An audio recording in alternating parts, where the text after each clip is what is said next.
¿Creéis en todos estos temas supersticiosos de que da mala suerte cruzarse con un gato negro, pasar por debajo de una escalera o incluso abrir un paraguas cuando hace muchísimo sol? Hay uno de estos elementos que normalmente se asocia a un gran malfario, que es todo lo que tiene que ver con la fecha número 13 y escoger eventos el día número 13 de cada mes. Para mí el número 13 en determinados momentos de mi vida ha sido muy importante y por lo tanto no tengo asociado este malfario que mucha gente le asocia a este número, pero sinceramente, después de ver el documental del que hablaremos en este vídeo, empiezo a tener serias dudas de la importancia de este número. Y es que hoy os transportaré a una de las misiones más complicadas hacia la luna que ha habido en la historia de la humanidad, si no ha sido la que más. Viviréis con todo tipo de detalle, con todos los miedos, tensiones, sufrimiento, sustos que tuvieron los participantes, los protagonistas de esta historia, y el hito que fue volver a traerlos al planeta Tierra después de todas las cosas que tuvieron que sufrir. Bienvenidos homofilnautas, hoy analizamos juntos el documental Apolo 13 Supervivencia.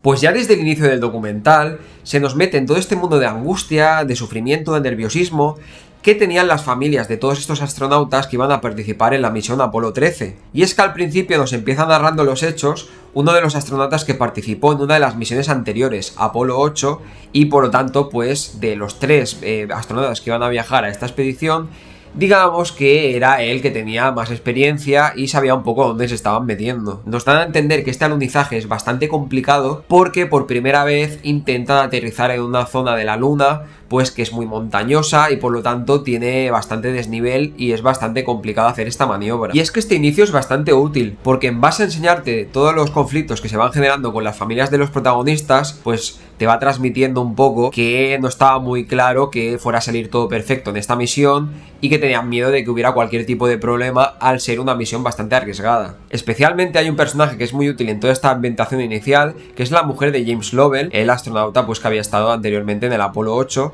y que va explicando pues tanto lo que vivió en su momento como todo lo que le va preocupando de cara al inicio de la misión del Apolo 13. El documental se toma su tiempo en mostrar de que muchos de los miedos que tenía toda la gente que rodeaba esta misión tenía que ver con que era la misión Apolo 13, ¿no? Este número 13 pues que está asociado a toda esta mala suerte. Que ya la misión del Apolo 8 fue muy complicada y era una cosa de cara o cruz de que volvieran sanos a la Tierra. Pues parece ser que solo tenían un 50% de probabilidades de acabar volviendo sanos y salvos. ¿Y qué creéis vosotros? ¿Que los malos presagios con respecto al número de esta misión se acabaron cumpliendo o no pasó absolutamente nada? Pues parece que en esta misión, si algo se aplicó, fue la ley de Murphy y todo lo que podía salir mal, acabó saliendo mal o peor. Pues ya la cosa empezó mal, porque uno de los astronautas que tenía que viajar en esta expedición no pudo hacerlo. Tenía como riesgo de estar infectado por la rubeola y decidieron al final que era mejor que se quedara en la Tierra desde la zona de control donde iban vigilando todas las cosas que tenían que ver con la misión. Que no veas con el staff del Apolo 13, pues había de 15 a 20 personas que estaban vigilando todos los detalles para que nada fallara y todo fuera a la perfección desde el inicio de la misión espacial. La misión Apolo 13 tenía que recorrer 238.000 millas para llegar de la Tierra a la Luna,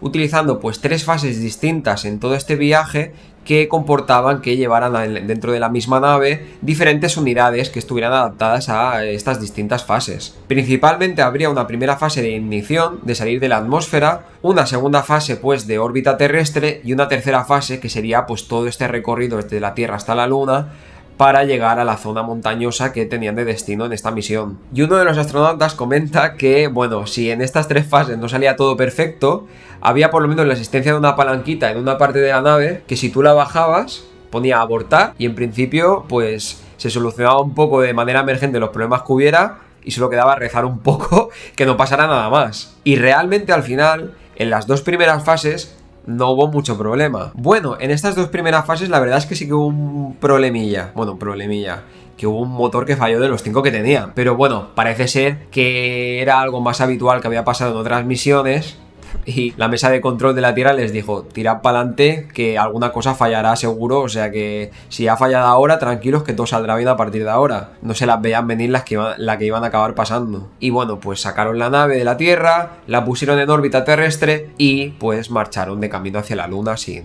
ningún tipo de inconveniente. Pero es que la ley de Murphy es muy poderosa y siempre se acaba aplicando, y en la tercera fase se aplicó. Encima, espérate, porque cuando empezaron a comunicar que había ciertos problemas con la nave, fue un 13 de abril. Había estas distintas unidades, una que se encargaba más de todo el tema del combustible, de almacenar pues el agua que necesitaban, la energía, todo el tema de la energía eléctrica, todo el tema del oxígeno. Luego estaba la unidad donde nos encontraban nuestros protagonistas que iban en la expedición. Y por último, pues había otra unidad que se iba a encargar del alunizaje cuando llegaran a la luna, que se conocía con el nombre de Aquarius. Pues ese mismo 13 de abril es cuando los astronautas que viajaban en la nave se encontraron que había un problema y no sabían el origen de por qué. Y entonces comentaron esta famosa frase de Houston, tenemos un problema. Y lo que era un viaje de ilusión, de exploración, de descubrir nuevas cosas, se ve que se acabó convirtiendo en una total pesadilla para los tripulantes. Y es que se ve que ese mismo día, 13 de abril, los astronautas encontraron en la nave una bajada de voltaje enorme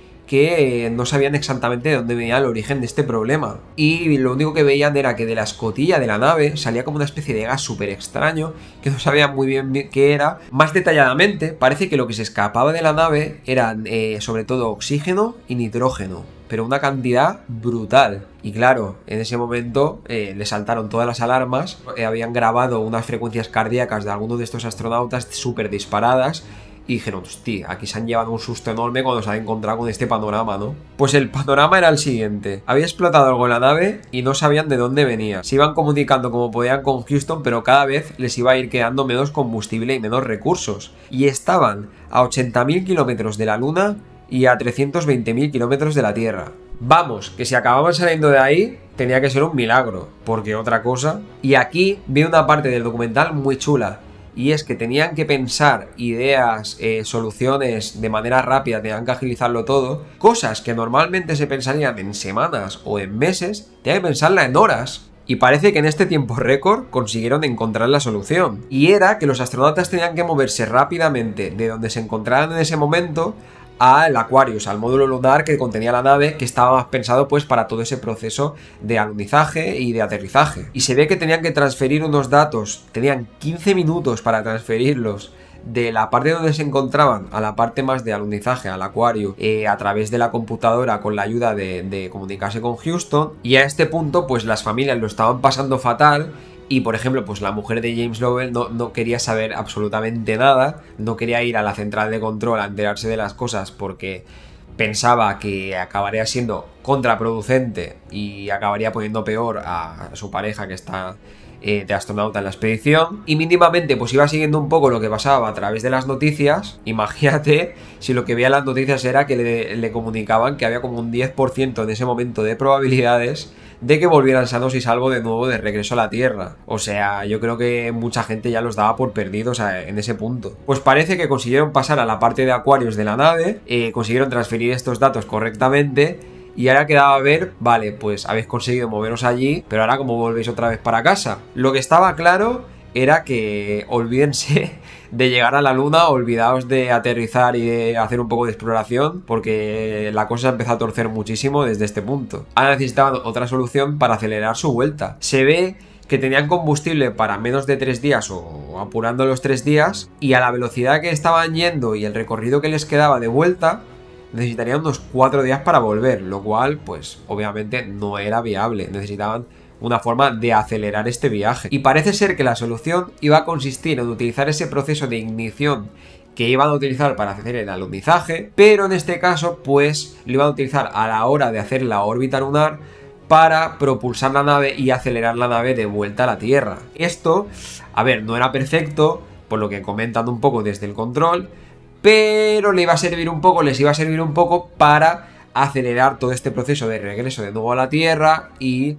dar un poco los números en cuanto a los recursos que les acababan quedando en la nave. Sinceramente, que a estas alturas, con todo lo que iba pasando, aún ninguno de ellos estuviera muerto, yo no me lo explico. Lo primero que hicieron en cuanto funcionó ese sistema de aceleración que habían propuesto así a última hora fue apagar todo. Sistemas, luces, acceso a otros recursos que necesitaban a lo mejor de manera momentánea. Todos los sistemas que pudieran apagar de la nave. De manera que, bueno, como cuando uno activa en el móvil el modo ahorro de energía activado, pues del estilo. Y pues con lo mínimo, con esa nueva inercia, con esa nueva velocidad, de vuelta a la Tierra, ya saliendo de la órbita lunar. Sigue reiterando en este punto todo ese sufrimiento de las familias. Yo creo que está muy bien, porque hace un encaje de crearte esa atmósfera de cómo se vivía en ese momento, ¿no? O sea, yo realmente cuando lo estaba viendo me sentía un poco como si estuviera en aquella época y lo estuviera viviendo en el momento que pasaba, o sea que lo consiguen bastante. Pero si creías que con eso había acabado todo, te equivocas. ¿Qué es lo que les podía estar quedando como una maniobra compleja a la hora de llegar a la Tierra? Que parece ser que estaba pensado para que llegaran a una parte del Pacífico concreta. Y es ahí cuando te cuentan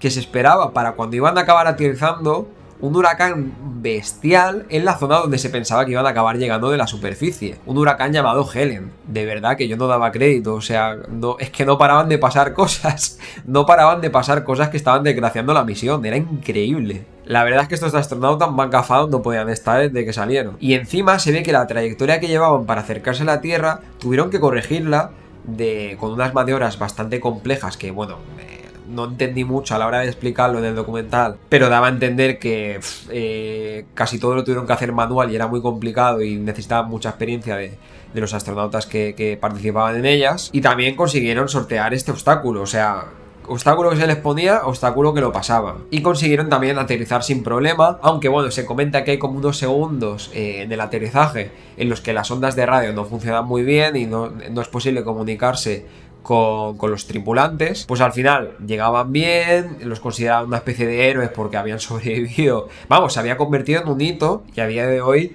yo creo que esta misión, aunque no consiguieron aterrizar en la Luna y hacer una gran exploración, el simple hecho de que volvieran a casa fue un poco este factor como la película de Martian, ¿no? Esa película que es un poco una historia de superación de que consigue sobrevivir muchísimos días, pues Matt Damon en el planeta de Marte. Se ha convertido más, y hace muy bien el título, en un hito de supervivencia, en un hito de lograr lo imposible en muchos momentos de la expedición, y a veces, bueno, la gran mayoría de veces se aprende mucho más de los errores y de las cagadas que metemos que de que todo salga bien a la perfección, y más en expediciones lunares de este tipo que son súper complejas. Y os juro que aún no tengo ni idea de cómo consiguieron llegar vivos de vuelta a la Tierra. Si queréis vivir pues en vuestra piel todas estas sensaciones de los tripulantes, de la familia, del control de Houston, de todo lo que sucedió alrededor del Apolo 13, os recomiendo encarecidamente que le echéis un ojo a este documental. Al principio te comentan que muchas de las imágenes y muchos de los vídeos que aparecen no son originales y han sido un poco recreados en base a lo que se conoce, pero bueno, hay bastantes fotografías reales que van intercalando de lo que sucedió y muestran bastante bien las expresiones y está muy bien logrado la recreación que hacen con las diferentes partes de los vídeos y lo que van retransmitiendo de este viaje. Y desde luego el documental es todo un viaje que te pone en la piel de estos protagonistas y te hace sentir toda la asfixia, todo el sufrimiento que tuvieron hasta que se le fueron solucionando todos los problemas que tuvieron desde el inicio del viaje. Así que ya sabéis, si algún día queréis organizar una expedición, una excursión, porque imagino que una expedición a la Luna no es vuestra primera idea, no se os ocurra coger el día 13. Al principio del vídeo os hubiera dicho otra cosa, pero ahora mismo prefiero no aconsejaros esta fecha, por supuesto. Pues nada, espero que os haya gustado un poco esta reacción. Este es un vídeo de una nueva sección que quiero aportar al canal, que se destinará pues a hacer impresiones y reacciones de documentales que vayan apareciendo y que vaya viendo que pueden ser interesantes que conecten con la temática del canal, sobre todo pues esas semanas que a lo mejor no tenemos estrenos así tan llamativos a nivel de películas en el cine, o hay alguna noticia así científica interesante que comentar, o queréis traer pues algún otro tipo de documental que ya existe y que os parece interesante comentar en algún momento del canal, o si os han quedado algunas dudas y queréis tener algún detalle un poco más sobre lo que fue el viaje de estos 3 tripulantes en el Apolo 13 y cómo consiguieron llegar a la Tierra, pues no dudéis en escribirme en los comentarios y os iré leyendo todo lo que vayáis poniendo. Ya sabéis, si os gusta todo este contenido de ciencia, de cine y ciencia, dadle like, activad la campanita, suscribiros a Mofilmos y os veo en los próximos vídeos del canal. ¡Hasta luego!